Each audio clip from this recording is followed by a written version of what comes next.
In the pantheon of animated characters, you've got your heroes, your villains, and then you have the guys who are just profoundly, catastrophically dumb. Today, we settle one cartoon debate. Who is the biggest idiot of them all? Is it the dull-brained dad from Springfield, the man-child from Quahog, or the simple-minded delivery boy from the future? Today, we're settling it. We've brought together 7 of animation's most clueless characters and put them under the microscope to finally crown the undisputed king of cartoon stupidity. This is the ultimate idiot showdown. Let the showdown begin. Number 7. Hank Hill. Kicking off our list at number 7 is the man who sells propane and propane accessories, Hank Hill. The diagnosis? Now, Hank isn't stupid in the way you might think. He doesn't lack intelligence. He suffers from a terminal case of what we'll call single-minded stubbornness. A prime example is when he refuses to see a doctor about his constipation because he saw it as unmanly. He ends up sick, with his wife Peggy having nightmares of his funeral. His idiocy isn't a lack of brain power, it's a worldview so narrow it affects his ability to see any other point of view. Exhibit A. When Hank finds out his son Bobby smoked a cigarette, he doesn't have a calm chat. Nope. After sitting him down for a full-blown guilt trip lecture with himself and Peggy, he goes full 1950s after-school special and forces Bobby to smoke an entire carton to teach him a lesson. The plan backfires spectacularly, getting Bobby, Peggy, and even Hank himself hooked on smoking. Peggy and Hank, who haven't smoked in 12 years, reminisce about the smell and the good times, and before they know it, they're both lighting up. Exhibit B. Hank's obsession with rules often turns him into the bad guy without him even realizing it. When his neighbor Dale builds a tunnel that threatens his home's foundation, their fight ends with Hank accidentally slicing off Dale's finger. Now, granted, Dale was arguing with him at the time of the accident, distracting Hank from paying attention to what he was cutting. Any normal person would feel terrible. Hank, on the other hand, not only ends up in anger management classes, but argues with the judge that he shouldn't have to go to anger management and later continues to argue that Dale was the one being reckless. I have to admit, I kind of agree with Hank. Dale did have his hand on the table while he was cutting, but nonetheless. The verdict: Hank Hill lands at the bottom of our list because his stupidity is a feature, not a bug. It's a side effect of his rigid, often misguided moral code. He actually has a lot of common sense and is frequently the voice of reason, like the time he tries to teach Bobby to defend himself, while not kicking below the belt, but his idiocy comes from stubbornness, not a lack of brain cells, making him the least stupid of our bunch. Number 6. Jerry Smith. At number 6, we have a man who radiates pure pathetic incompetence. Jerry Smith from Rick and Morty. The diagnosis? Jerry's problem is pathetic insecurity-driven imbecility. He's basically a black hole of neediness and a walking cringe compilation. His attempts to one-up people always backfires, like the time he tries to assert his dominance in the Lawnmower Dog episode. He pees all over the robot dogs as weapons in an attempt to claim them, much like a dog would, only to have the dog rub his face in it saying, "Bad human."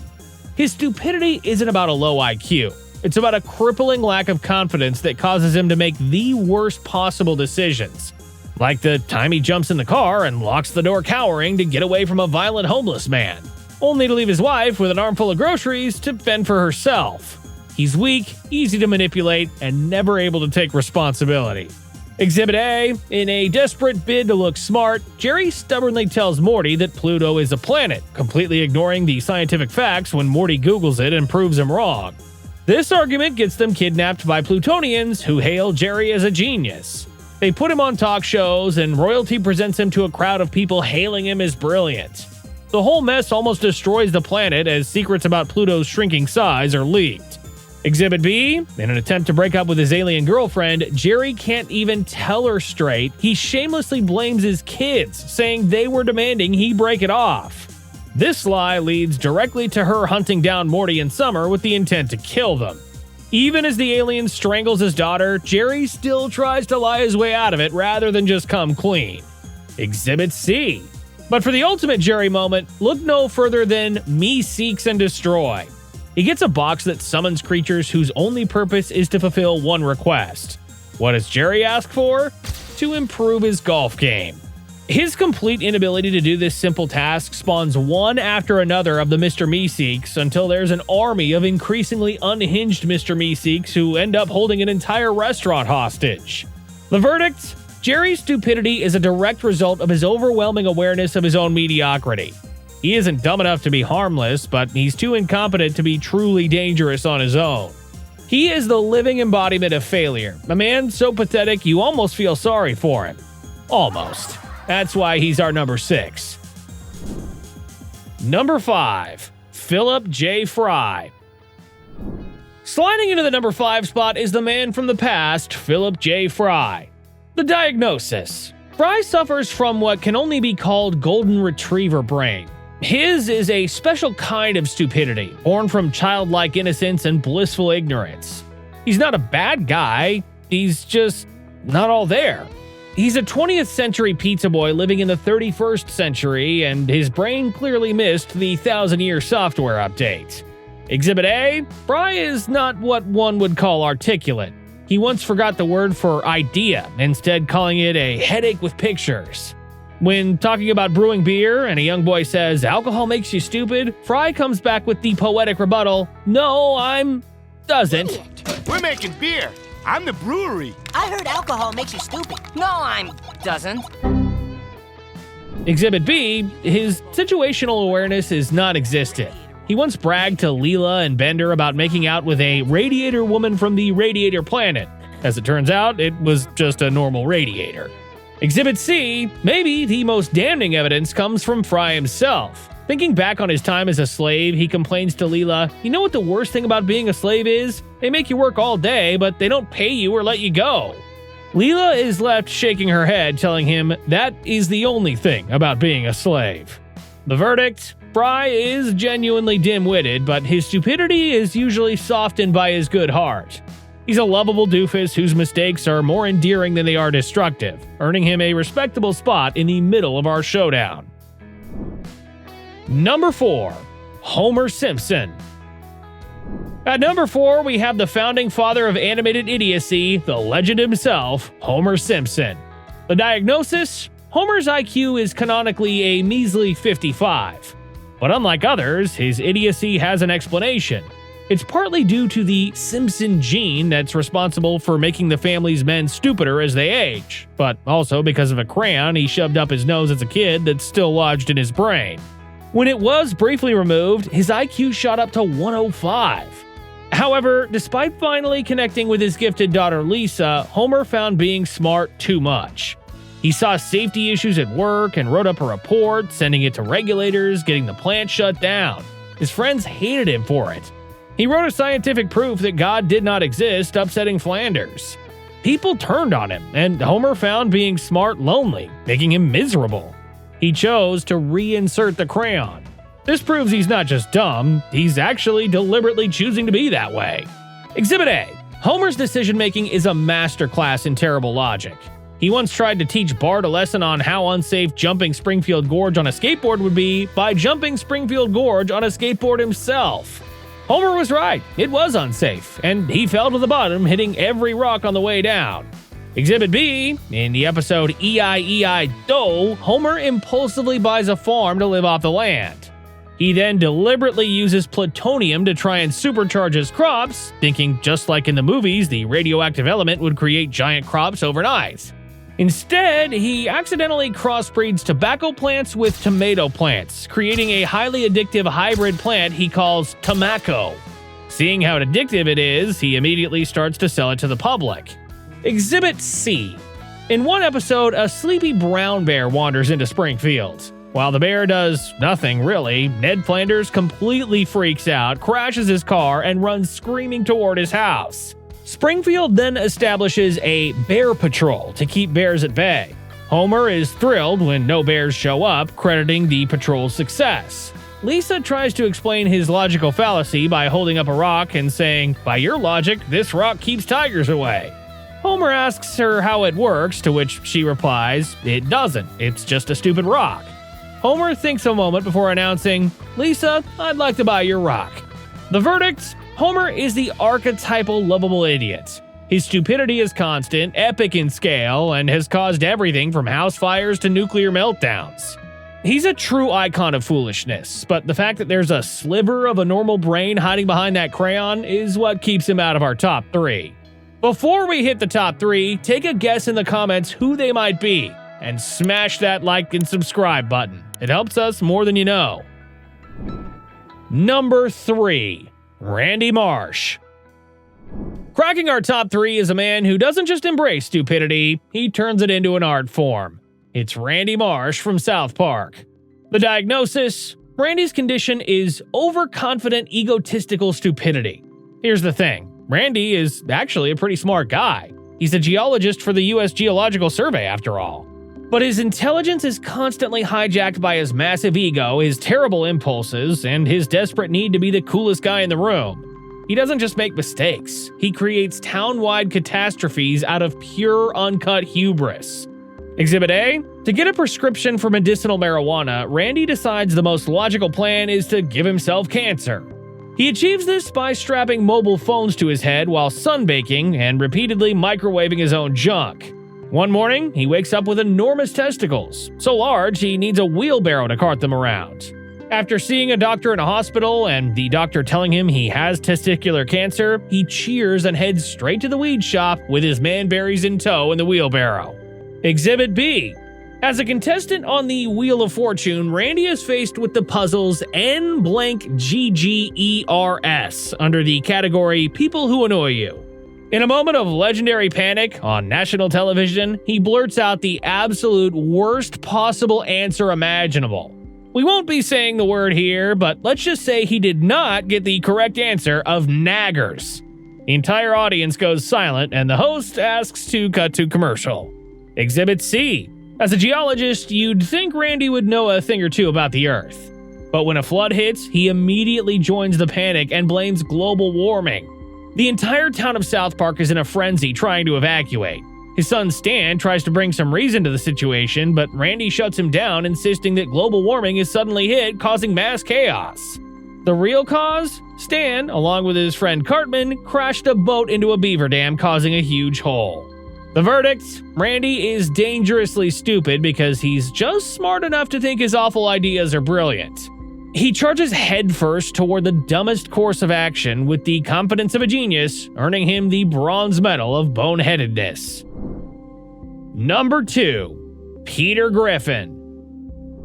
Our runner-up for the title of Ultimate Idiot is the walking disaster from Quahog, Peter Griffin. The diagnosis? Peter isn't just an idiot, he's a force of nature. His condition is best described as weaponized man-child ignorance. In the episode P-Tarded, Peter takes an IQ test to prove he's a genius and scores so low that for this episode, he's diagnosed as mentally retarded. Rather than being upset, he abuses his newfound label, using it to get away with all kinds of incompetence and inappropriate behaviors, such as walking into a woman's bathroom. After spilling hot oil on Lois, she goes to the hospital, and Peter, being seen as an unfit parent, loses custody of his children. This isn't just a character trait. It's a canonical plot point. His brain runs on a type of logic that defies basic human decency. Exhibit A. Peter's financial decisions are a special kind of stupid. He once bought volcano insurance despite living in Rhode Island, even after he told the salesman Rhode Island doesn't have volcanoes. The salesman tells him then a volcano must be overdue and seals the deal. Peter spends all of Lois's rainy day fund on this stupidity. Needless to say, upon finding out, Lois is upset. Another time, after getting rich, Peter tries to dive into a vault of gold coins like Scrooge McDuck, only to learn the hard way that, unlike in the cartoon, solid metal coins are not liquid. Exhibit B, his schemes are as destructive as they are moronic. In one episode, Peter challenges the other males in the house to a bet. They all drink Ipecac, the serum that makes you vomit, and whoever could go the longest without throwing up gets the last piece of pie in the fridge. All four of them proceed to vomit all over the lounge room and each other, crying at their own stupidity. During the Y2K scare, Peter proceeds to eat a year's supply of dehydrated food in one sitting, but he doesn't hydrate it first. He eats it, then drinks water, which instantly blows him into a ball. He didn't take 2 minutes to read the simple instructions on the side of the packet. Exhibit C, Peter's stupidity is a public menace.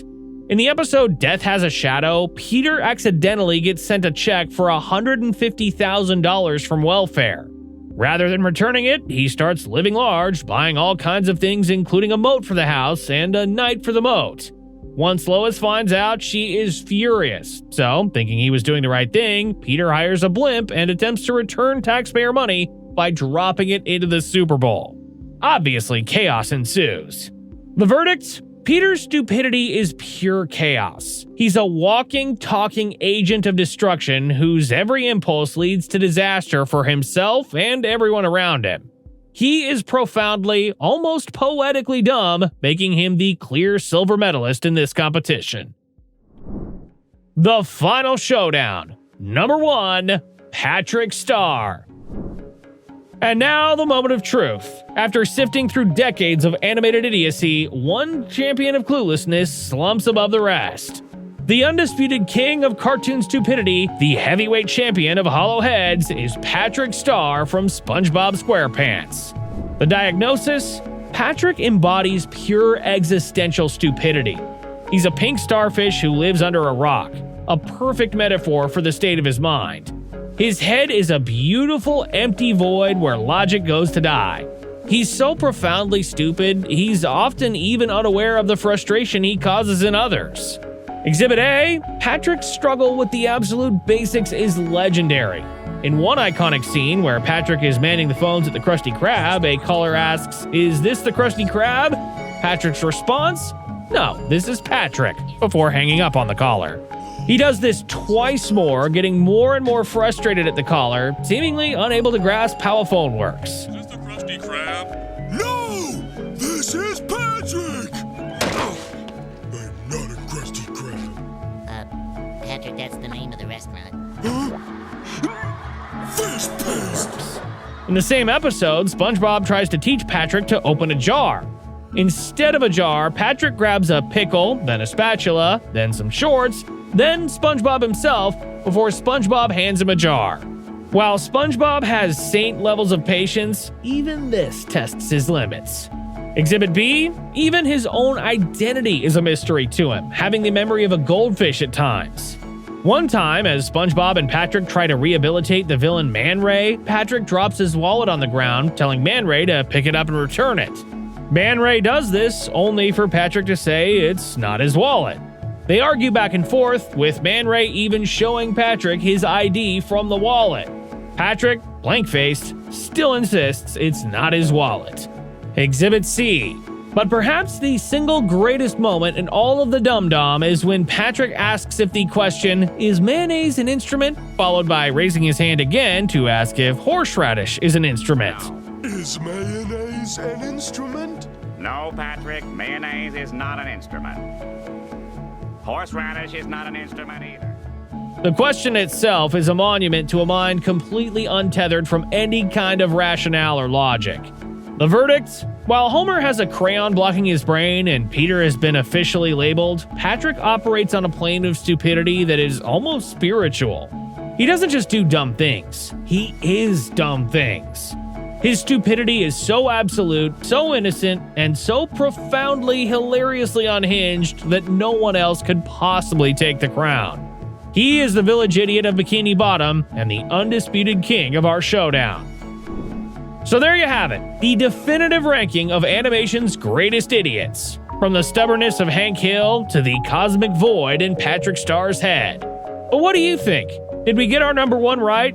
Who would you crown as the ultimate cartoon idiot? Drop your own rankings in the comments below. And if you enjoyed this celebration of stupidity, be sure to like, subscribe, and hit that notification bell for more breakdowns. Thanks for watching.